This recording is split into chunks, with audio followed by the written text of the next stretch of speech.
We've always had to work to make America become who it says it is. But I don't know about you, I'm deeply honored that I get to be in the fight, that I get to push and prod and be in the arc toward justice. And I mean that in the largest and grandest sense. God is known by many names, worshiped in many houses. There are those of you who claim no particular faith tradition at all, but you affirm with me that each of us has within us the light, that we have dignity, right? That we have value. And I have to say that as a pastor, part of what pains me in this moment is that too often it is religious voices that are among the meanest voices in our country. And they use religion as yet another tool in the autocratic project, in the project of domination. I have to say as a Christian that I don't know who this Jesus is that they're talking about.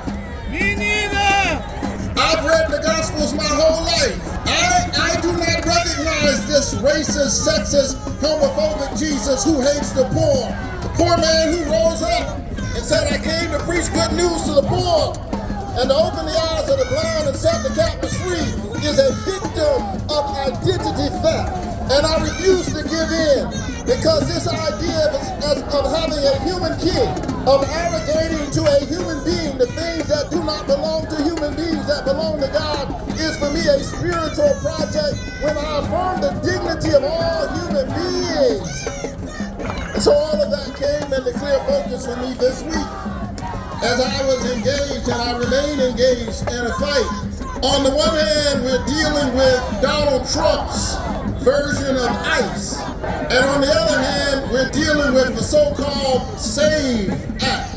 And I want to thank you, Georgia, that because you elected me, I have the high honor of speaking for you. And I want you to know that I've been on the floor of the Senate all week fighting Donald Trump's ICE and fighting the SAVE Act.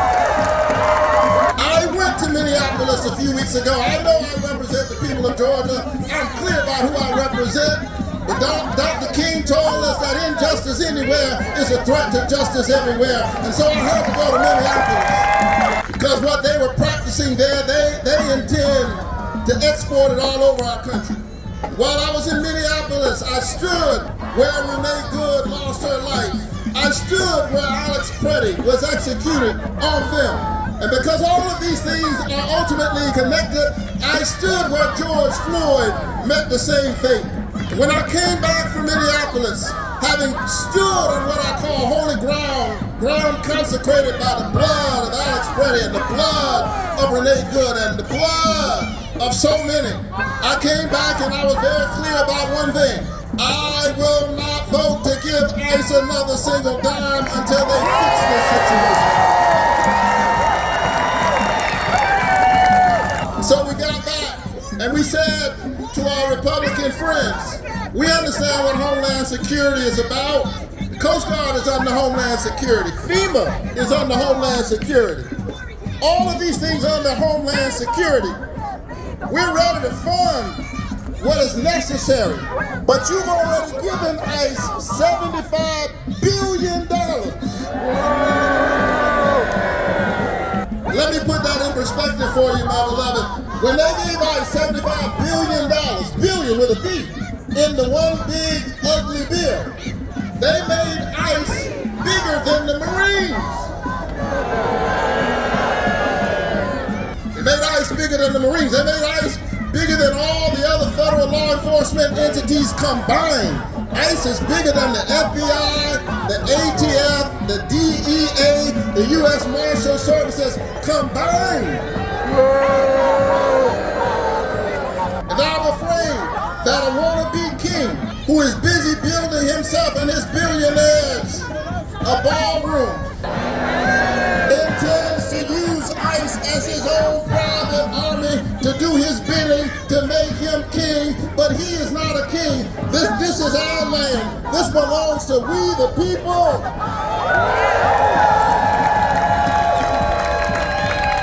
And these powers that he arrogates to himself, these buildings that he tries to put his name on, these things no more belong to him than that fake Nobel Peace Prize that he has somebody to give him.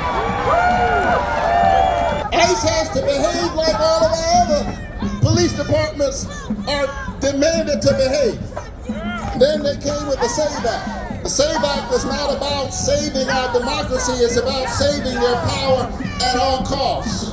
Donald Trump said this is his number one priority. Why is it his number one priority? Because he knows that the American people are sick and tired of him, and we intend to hold his foot soldiers in Congress accountable come November.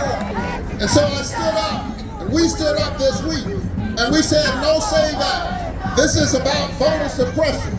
You're trying to make it difficult for women to vote, and for poor people to vote, and for young people to vote, and for poor rural people in red districts where they cut their SNAP and cut their Medicaid. You're trying to make it difficult for the American people to vote, but come November, we are going to hold you accountable.